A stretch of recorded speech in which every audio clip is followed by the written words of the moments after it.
Bendahara Partai Nasdem Ahmad Sahroni menjalani pemeriksaan KPK sebagai saksi dugaan pencucian uang mantan Menteri Pertanian Syahrul Yassin Limpo. Dalam pemeriksaan, Sahroni mengaku ada aliran dana uang Syahrul ke partai.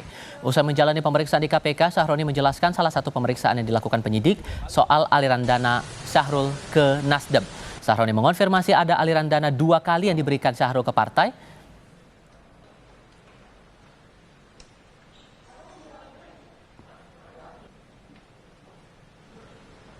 Ada beberapa pertanyaan, mungkin teman-teman nanti bisa tanya ke penyidik langsung, tapi so far terkait dengan TPPU-nya SCL.